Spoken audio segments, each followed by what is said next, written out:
Could I ask you why you chose what you're wearing today? Oh, I like a uniform. I just turned 62, and so I kind of somewhere inside me, I'm still the flamboyant 19-year-old, but I feel like I need to have a little bit more dignity. And the other thing is, I think when your face changes as you get older, like the lines and the creases, I think they can get a little messy if your clothes are too messy, and you need to kind of set it off with something a little bit more tailored. I totally agree with that. I think I used to wear a lot of vintage, but as I've become more vintage, I don't want to look like the old Exactly. clothes. So Yeah, I'm totally. right with you. And then I always wear the heels when I go out because it's my protest. It's kind of my protest against judgment in general. It's kind of to mock the judgment that we're all subject to that's so pervasive right now. It's always been there, of course, but now with online criticism, that kind of judgment is just such an overwhelming wave that I kind of feel that I have to promote my values, which have always been about that I want to be the guy that provides options to our standard aesthetics, which can be kind of narrow and sometimes cruel. And I mean, I keep repeating this, but um, I feel like that's kind of become the role that I want to have. I want to be somebody that champions alternative aesthetics to the people who don't see themselves reflected in our standard aesthetics that are stridently proposed in airport beauty and perfume aisles. I've come to kind of realize that when you travel around, that has become the global standard of beauty and aspiration.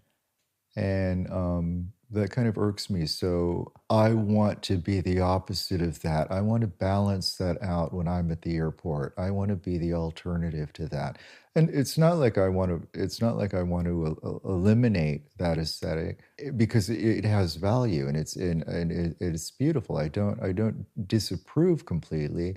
I just want to make sure that there is another option and that hopefully I can balance it out. Do you actually have a presence at the airport? No. Wouldn't that so maybe it's just sour grapes. No, Maybe that's, I maybe I'm agree being that bitter. it seems particularly the level of disapproval sort of en masse at the moment, not just in the fashion world, but in all the world seems very, very intense and hectoring.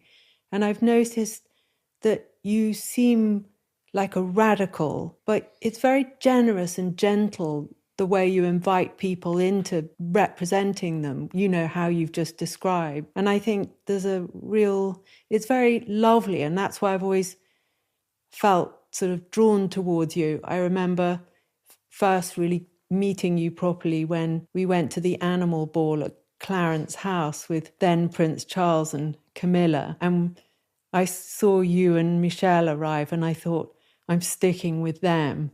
And you graciously allowed me to just hang on. And I had such a fun time. I remember us going around and looking at the paintings, and it was great. But you're quite an amazing figure, and you're very generous with that. I always think Michelle's the amazing figure, and I'm kind of just, carrying her purse. Well, you do it very well. But she's in New York right now. She is the dynamic one who travels all over the world doing these furniture installations and installing furniture in people's houses and organizing an exhibition in Dubai or Marrakesh or New York, while I'm just at home taking a nap. So that's how we do the furniture.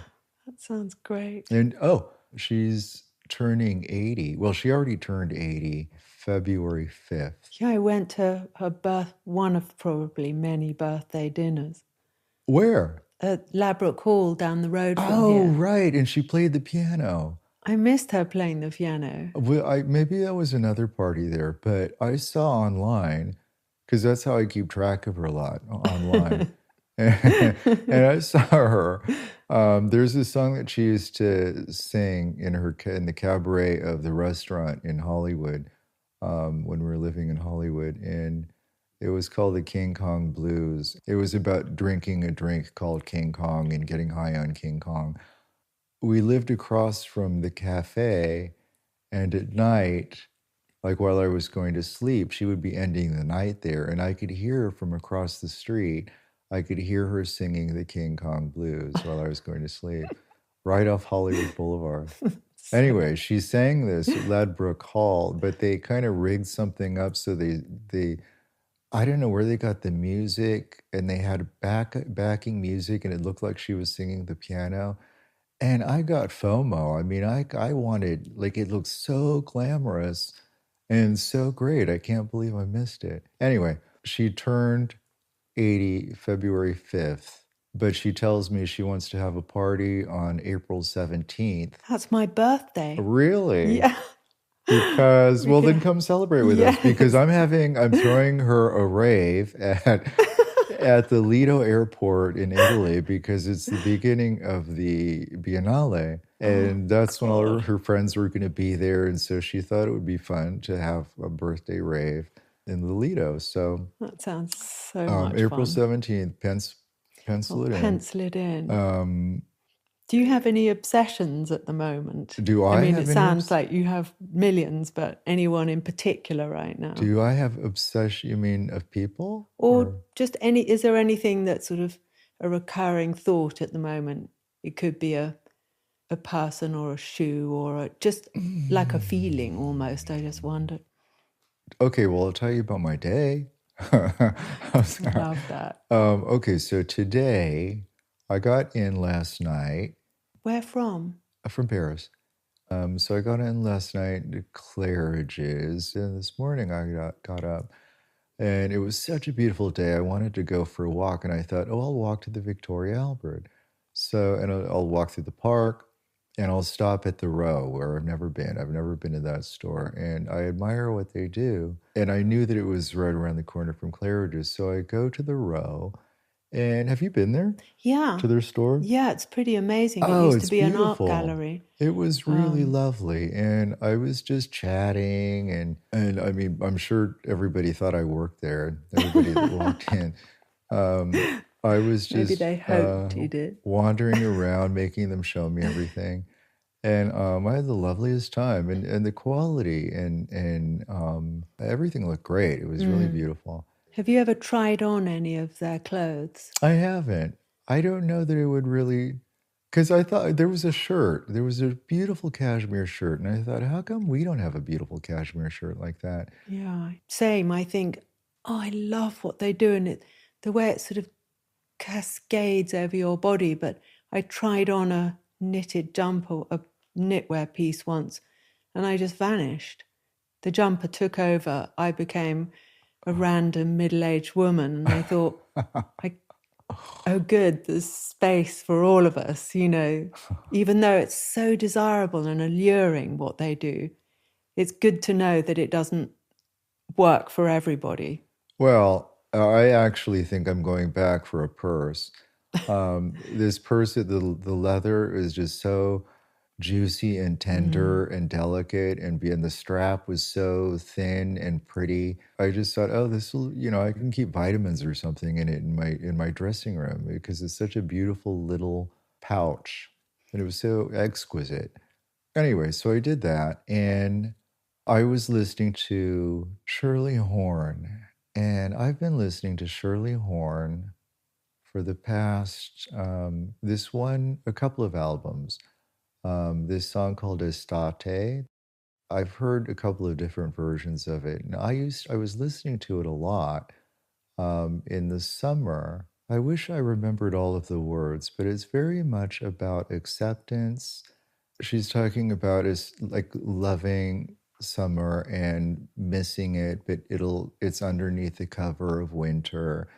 And it's about remembering love. And yeah, anyway, it's a very tender, very moody thing, but it's about time passing Mm. and acceptance. And that's something I'm kind of very conscious of these days, of the things that I wanted to pursue 5 years ago that maybe not the things I want to or not the things I should pursue. To do with the natural progression of having a fashion empire, what sort of steps go after each other, or more personal things that you thought you were pursuing? Oh, I think this was more personal. This wasn't really about work. Mm. The work, I don't know. I don't think I really change about my perception about work. I feel the same urgency, the same, and it's almost rage that I had when I started. I feel like there are things that I want to see that are not out there that I want to see, and so I have to make them myself. And there's things that I want to promote aesthetically, and it probably has a lot to do with ego, I'm afraid, that I want to modify or customize everything around myself. I assume it's some kind of search for control and some search for Immortality? Or, yeah. immortality. Immortality. Because wanted to ask you, because one of the signatures, your signatures as a designer, is how you emphasize proportion and how you show, like in your last show for men and women, and you had this, like the lower leg, like this pillowy, or like you're wearing today, this sort of boot cut leather of the knee down proportion. And it's so graceful and unusual. And you seem to have this sort of amazing ability to exaggerate or change proportion, and you embody your clothes with these sort of almost mythological elements. I'm always really interested in mythology and how to sort of have a prism where people open their minds and hearts by looking at what you're wearing. And I think fashion can do that when it's really well expressed, which you did. And I wondered how you came to this thing to do with proportion and how it reflects back about maybe how you feel about your own. Have you ever had an obsession about your own proportion? Because I certainly did, but I'm always captivated by how you show that in your work. Well, distortion and exaggeration is always what I'm going for. And distorting the human figure is so much more profound than doing an embroidery that takes 7,000 hours. And I think it's braver, and I think the message is you can think outside the box, literally. When you exaggerate like that, you are promoting open mindedness and acceptance and tolerance and all these great things. I've told this story a lot how my physically I wasn't very satisfied with myself. I was very fleshy and I had little girl nipples, like jelly bean nipples. And I wanted, BB gun nipples. But anyway, I had soft jelly bean, not jelly bean, jelly. Jelly tot, maybe. Hmm? Jelly tot, jelly tots, they're like little domes. Yeah, it was a But little dome. It was definitely a little dome. And I remember actually that when I was in early high school, I remember that I wanted to wear t-shirts, but I was embarrassed of them. So I would tape band-aids over my nipples because they puffed out so much. So there was that. And then my shoulders were very narrow and my hips were kind of wide. Then in my 30s or late 20s, I think Michelle and I got together when I was 27 or 28. She kind of she was going to the gym, and I started going with her, and so she kind of encouraged me to go to the gym because I was drinking so much too. She thought that I needed to sweat out the booze, so which I did, which was a good idea. But anyway, then I got into that with a trainer, and then I started taking steroids, and totally changed my body. I mean, the steroids made me big and puffy, but they made the shoulders wider, and they did things, the steroids. And then when I stopped taking the steroids, all of the puffiness evaporated, and all of a sudden underneath I had this new scaffolding. I Wow. had I had the BB gun nipples that I always wanted. I had pecs, I had shoulders, like it was magic. But changing my body like that, it changed my attitude about clothes. Like Mm. clothes didn't matter that much anymore because I felt like I had profoundly exaggerated and distorted um, myself in such a total way that that satisfied my need for adornment or for how I presented myself. Now, of course, I'm distorting to a ridiculous level. I mean, the shoulder pads, obviously, these aren't my shoulders, but and then recently, I was wearing in the summer. I was wearing very deep V necks because my cleavage, my tits were so good, or they were at their peak, and I thought, this is as good as it's gonna get. Yeah. So I'm gonna like the V neck's gonna get lower, the heels are gonna get higher, the shoulders are gonna get wider. I think this is one of the joys of getting older, is that you just appreciate it so much more when it's there. You think, I have to show this because I'm just disappearing into the horizon. So I'm going I to, like that film, The Producers, where he screams out of the window, flaunt it, baby, flaunt it. And I believe in that more and more as time I goes have to past. assault people with my tits while I can. And Definitely. now the hair is going, but actually, when I look at it, this is kind of the hair that I always wanted because my hair was always like a little too thick and bushy, and it was Mm. curly, so I had to have it chemically straightened all the time. And then it started thinning out. Now I have like a bit of a bald spot on the crown of my head. But I always liked Riff Raff from the Rocky Horror Picture Show. And that's kind of the look that I'm going for, kind of like sleazy long hair. And I'm getting there. I'm getting that Riff Raff hair I was onto it like when I was 16. I was thinking Riff Raff, that's what I want to look like. So, um, It's very angelic looking, your hair. I remember watching that video that you did with Tim Blanks where you're dyeing your hair in the sink and the cat comes along. And it's just so romantic, and it was a great, great image. And your hair looked great in that. that was one of those things where I thought, this is an opportunity to promote my values. I'm going to be this silly old queen dyeing his eyebrows that's going to that is going to tell some 16-year-old that this is what you can be and it's going to be okay. Yeah. Um, No, really, that message came through. I found it I got a lot from that. You can be how you are. Your own qualities are the things to, kind of live by or work up or validate, just instead of trying to do the airport on them and sort of homogenize. So I loved that film. I It was was just listening to that music. The music to that is Sanson, the aria from Samson and Delilah. And for some reason on YouTube today, Klaus Nomi came up oh singing that, which is the first time I ever heard it I've with never heard Klaus that. Nomi singing it. And Right. I was really enjoying that song today. Well, And then I was definitely. thinking, because I started taking French. Um, I started taking French like a couple of weeks before Christmas.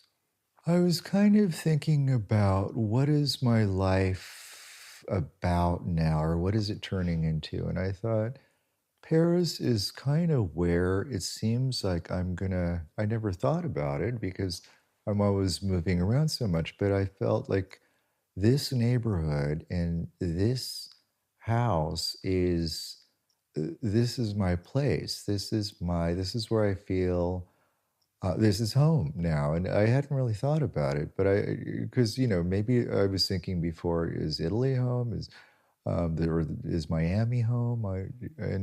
But I kind of decided, looking around, I go, well, yeah, this is where I'm gonna be 80 and shuffle around, going to like cafes that they roll their eyes and they know that I'm going to order the same thing like that I've been ordering for the past 20 years, and I thought, well, I might as well learn French. And I also thought it was such an elegant thing to do during the day. I thought, I take a nap for an hour, I work out for an hour, taking French for an hour. That seems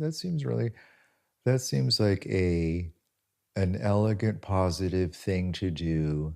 Like, what are the best things in life? Learning. Mm. Learning is one of them. And I thought, after this, maybe I'll learn the piano. But learning is going to be one of the most satisfying things I can think of. Or cultivating a garden. Now, I don't know if I can do that. Cultivating a garden takes reserves of patience that I don't think I have anymore.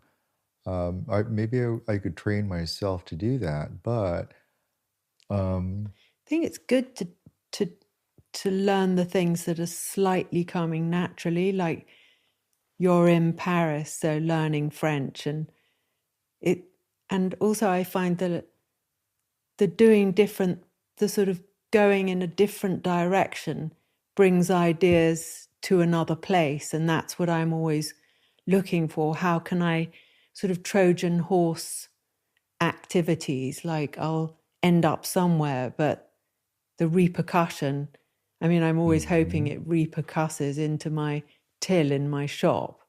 So, but it isn't always a sort of straightforward direction. But can I ask you about how you start with an outfit? Because my father Lucian always started a painting with a point between the eyes, and I wondered where you start, or do you have a place you start with? oh, shoes. Shoes, yeah, same. Yeah, shoes and hair say it all. Like you can do anything else, but like shoe and hair, because those are the biggest commitments. Everything else can kind of fall into place, I think. And if you fancy someone and don't like what they're wearing, does it kill your attraction to them? Absolutely not. It almost perks it up. Um, That's so good. for one thing, the fact that they kind of have disregard for what I might consider attractive, or, well, no, let me rephrase that. If I see somebody with a very branded logoed bag, that would kill my attraction. Mm-hmm. I would think if the, that kind of expresses their values to me in that world. And so, and I hesitate saying that because there is like there's a sense of disapproval there that I disapprove of. Um, but I can't help it. I mean, if there are certain bags that I think if you feel the need to align yourself with that kind of aspiration, we're probably not going to have a lot to talk about. But if somebody has but ugly clothes that have nothing to do with status consciousness, I'm intrigued. I love that they don't care about fashion and that they have other priorities. That's hot. Yeah, there's something So to be said for bad clothes. yeah. They're very charming, really, aren't they? Hmm. And even a logo bag, I suppose, on a kid who's so delighted by it. That's Well, that's where charming. they It's all, belong. yeah. Children. Yeah. And if you're feeling low, are there certain clothes that make you feel better? I was telling him at the row, I was going, if I was a girl, I'd buy all this shit. This is great. It's beautiful and it's elegant and it's quality, quality, quality, and thoughtful and thought through. A friend of mine told me he masked his shyness with misbehavior. Have you tried that? Probably. Do you dress up or down if you're feeling shy? Well, I always dress the same. I really only wear a certain look for a few years. I mean, I've been wearing this one for um, probably 5 years. It's always the platform boots, and platform boots because they're so ridiculous. They are such an affront to good taste. That's why I wear them. They're kitschy and they're camp. And then I just started wearing the wide-shouldered coats, and I have, even in the summer, I wear the wide-shouldered coats, but they're in chiffon. But I like making a decision and sticking to it. I can't imagine having to make a choice every morning. I like being in one zone. And there was a time when I first moved to Paris, and I wore very ripped up clothes and boots, like these biker boots that were kind of falling apart, and army surplus clothes that were kind of patched together and over dyed black, but like a faded black. So everything was all the same kind of muddy tone. And I wore like cut off army cargo pants over sweatpants, with either the biker boots or UGG boots that I had thrown in the washing machine with black dye. I realize now that it was a very adolescent rebellion against conservative values. And I was challenging the world with my unkemptness, and I was um, I was displaying my contempt of uh, of standard aesthetic values, um, and I see that I see that cycle. I see that cycle of dressing happening, um, and I have great affection for it. I don't. I know exactly where it's coming from, and I remember going through that. But there's a certain amount of contempt in it that that bothers me now, or that I wouldn't really engage in it, but I understand where that expression comes from. Now I feel like I want to present something a little bit more formal and respectful. I think there was a snotty contempt then, and I think now there is a accepting formal politeness that I'm kind of reaching for. That's how I changed, I guess, in the past 20 years. Because I've heard you talk about your father being very authoritarian, and I wondered how that showed up. How did he question your taste or confront you in your how you dressed, and what kind of an effect that had on you? Oh, yeah, very much. I am such a reflection of him, and such a reaction, such a first degree reaction. We are such an obvious dynamic. And Michelle always gets irritated when my father comes up, because she goes like, "Why do you always have to talk about your father?" And I'm going, "Well, because that's kind of all there was. That's She was in boarding school and she had a big family, so her experience was very different. And I said, but you know, you didn't invent yourself, but you are a response to your boarding school. You're a response to the nuns that you were rebelling against. Um, so it's very similar, but I I have tremendous affection for my father. Uh, he was very dominating. He could be very cruel. He was a bully with me, and intellectually, he was a bully. He would corner me intellectually, and I would feel trapped and frustrated and demeaned, and but he was very damaged. And mom and I, we were both very dominated by him, and he could be kind of cruel, but somehow I think mom and I were both caretakers, and we both subliminally recognized how damaged he was and that he needed to dominate so badly. So we kind of went along with it, I think. He clearly didn't crush you because you're so the opposite. I mean, you're so creative and um, you're so perceptive and understanding of things. I've thought about it, like if it was another person, they could have ended up very differently. But somewhere I had like this streak of aggression and rage in me that I have tried to become the opposite force of him in this world. I felt like he was very much about judgment, about condemnation and dismissal and canceling. He was all about that. And so that's why I became like I've become more ultra sensitive to it when I see it happening in the world, and I wanted to do something as a reaction. Do you think that's when you started to see that clothes could be a tool in your life when you were really young because of how much your father tried to sort of control your thoughts and attitudes? I guess, I went to art school to be a painter.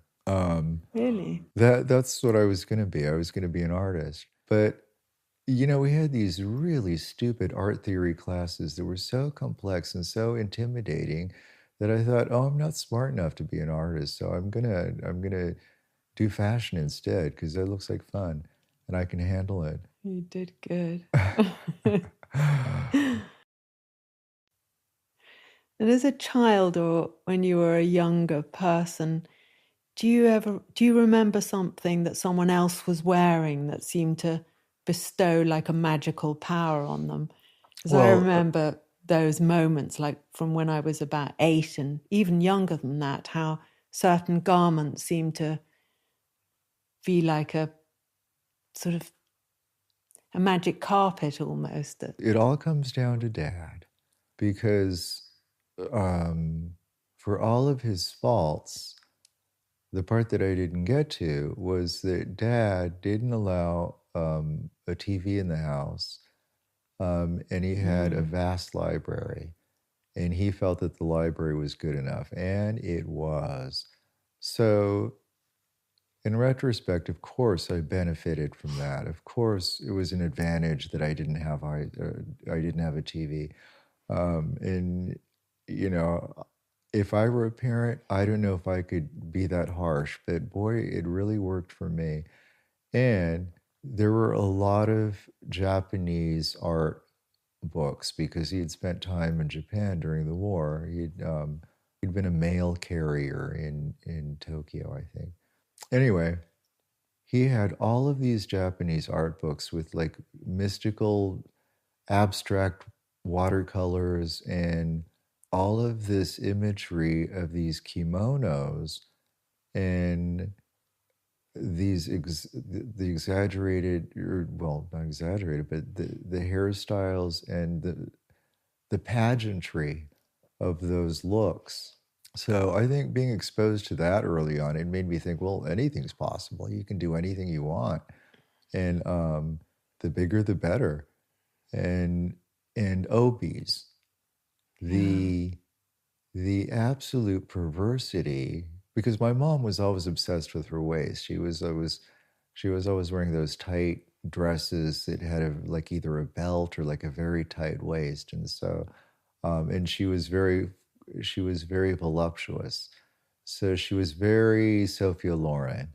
And then when I looked at these Japanese clothes, there were these obies that created this volume right at the small of the back that obliterated a waistline.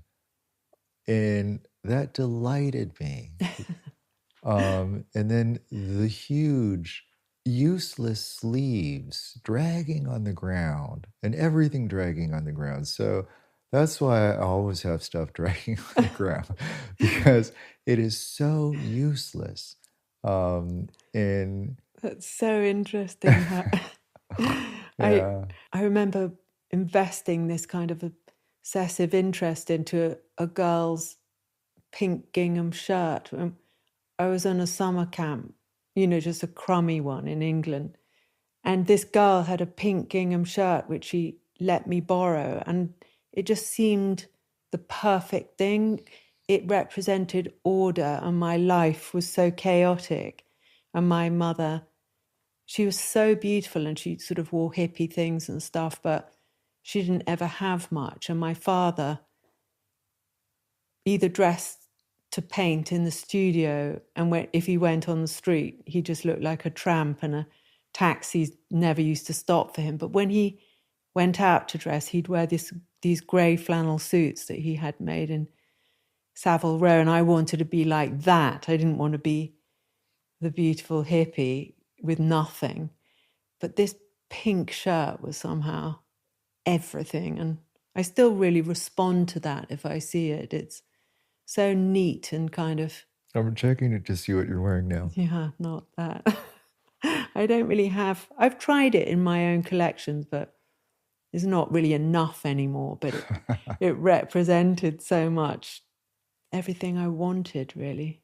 And then after that, um, I just remember Kiss and Bowie and Mark Bolan and those guys where anything was possible. I do remember wanting jeans at one point, and I think Mom got me some jeans that were polyester from J.C. Penney, and I knew they were the wrong jeans, but that's all I could get. So Did you have fights with your parents at all about wanting things well, I suppose your father was saying no a lot, but did your mother indulge you in oh yeah, secret? Mom indulged me, and I don't really remember that many fights with Dad. I do just remember wearing these hash jeans. They were called hash jeans, and for some reason, the only place we could get them was in this little shop in Springville, up in the mountains. Um, Bizarre, but they were kind of maybe they would be called elephant bell, but they were big enough at the bottom so that they could cover your shoe. They were tight crotched and they kind of were high waisted. Um, I think we called those Oxford bags. Were they the same? Did you ever I don't know. know about Oxford They were bags? called, yeah, I've heard about Yeah. them, but I feel in my head, Oxford bags were more tailored. And these were very fitted around the hips. And then they went straight from the hips to the floor. Mm. So they were kind of, but I do remember one time my dad walking past or something and saying, like, aren't those pants emphasizing your crotch a little bit too much? And I was like, well, yeah. I mean, I didn't say that, but I mean, of course, that was the whole point.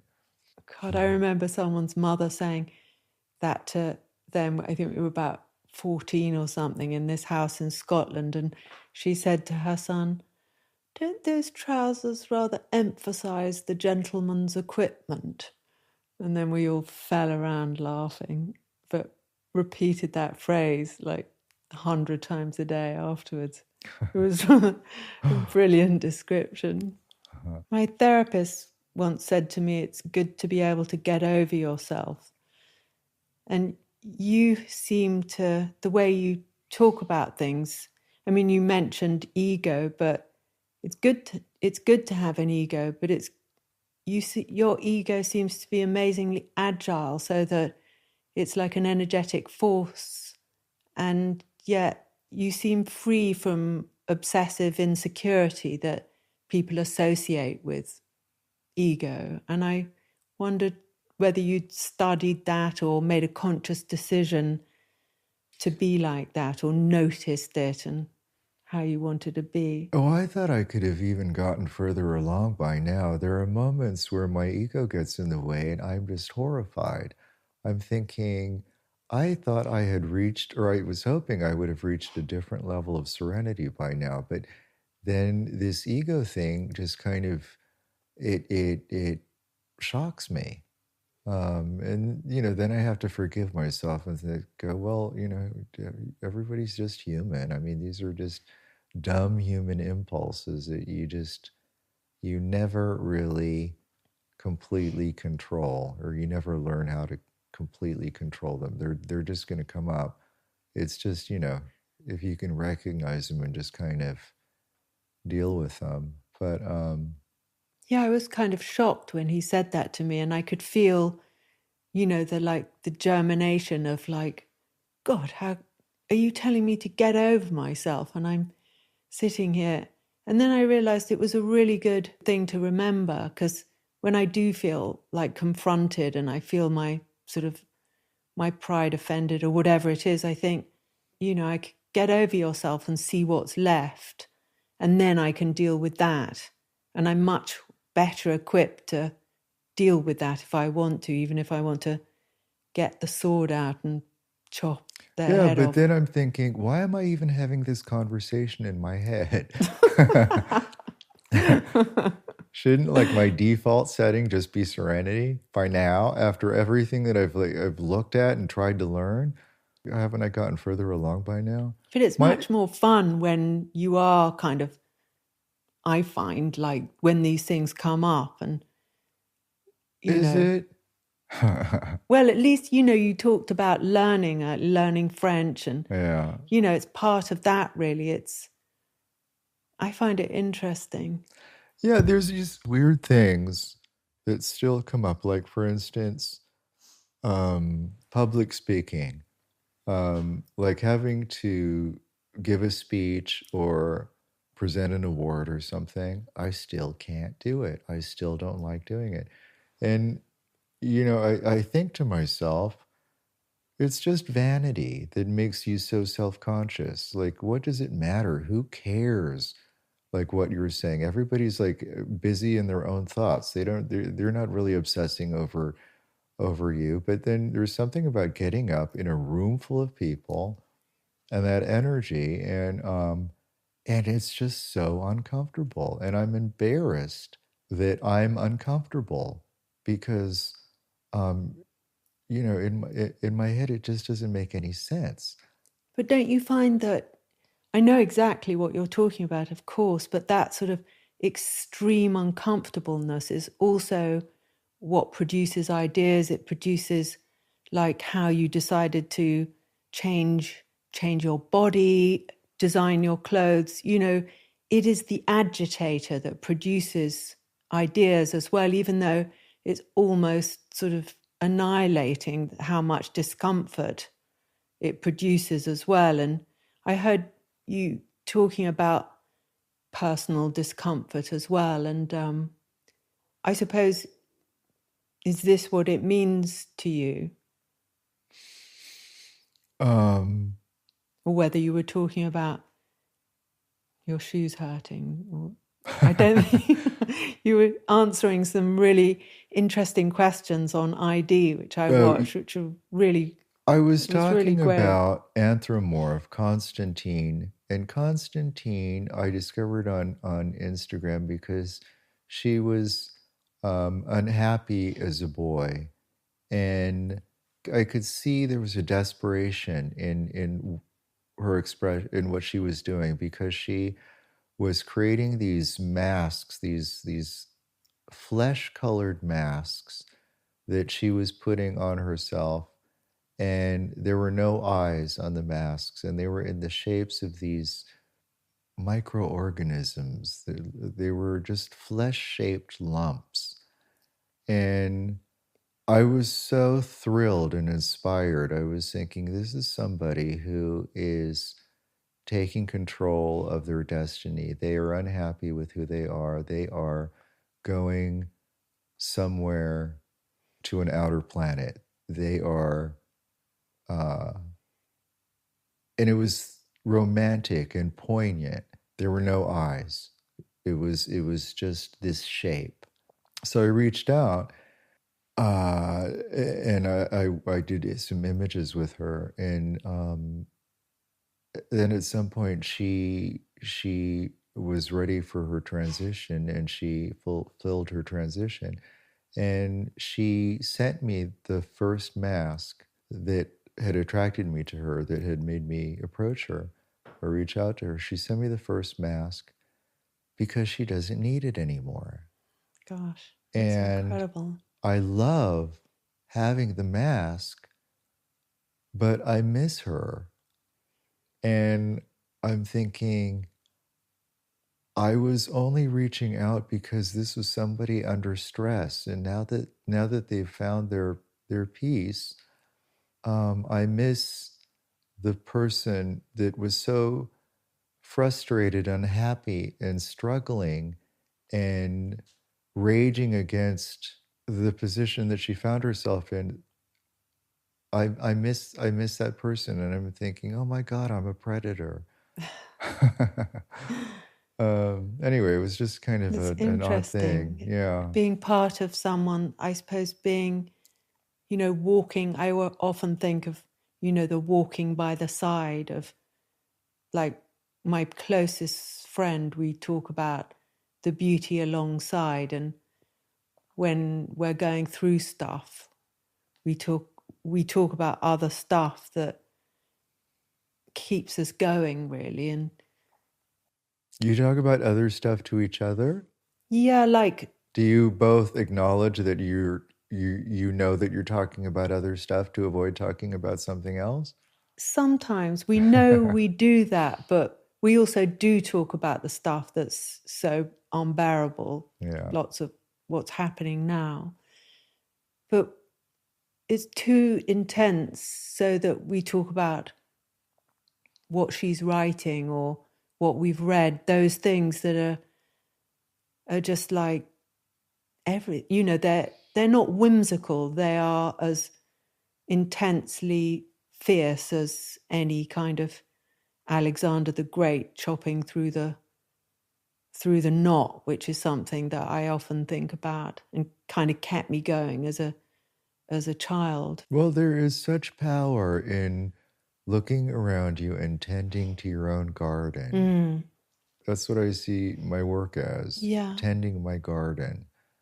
Um, Because it and was that's the most valuable thing I can do. And it's the most soothing for me. And it's the most, of course, I mean, it could have, if it hadn't worked out, that would, we would be talking, we would be telling a different story. But cultivating a garden, I mean, that's the best thing you can do. And cultivating a garden applies to raising children, having a family. That's cultivating a garden. Yeah, I know. I There's a lot suppose of it's ways. part of getting over yourself, isn't it? It's Hmm. something else. Just I could never be a parent. That is just, I don't know. That just seems overwhelming to me. I'm just too selfish. Um, it I sounds like what you did for Constantine is a type of thing, a I parent, do and you seem to do that for I people. do get these paternal urges, and I do act on them. And even making the clothes you do, you provide a service which is what I know as a mother. I have one son, and that's my kind of main focus, is to make sure he has what he needs to be able to fly off. I do that too, but I feel like it's more vain. I feel like I'm seeking vengeance for the little sissy, the little scared sissy. But I mean, I am doing stuff to show little scared sissies what can happen. Yeah. that things can all work out. So, I mean, I do feel a responsibility there. Also, whatever gets you to where you need to get to, whether it's some elements of vanity you learn along the path, or you're kind of undermined by vanity, but that doesn't seem to happen to you. I wonder though, because, you know, changing my body was such a triumph. Now, having it change beyond my control, I'm not sure I'm going to be good with that. I'm not I'm not sure how that's going to work out. I suppose it's the big thing, isn't it? I mean, also, you mentioned in your ID thing about sobriety, somebody asked you about it, and I wondered how you dealt with the self-consciousness of walking into a room without any mood changer, nothing to blunt the feeling, and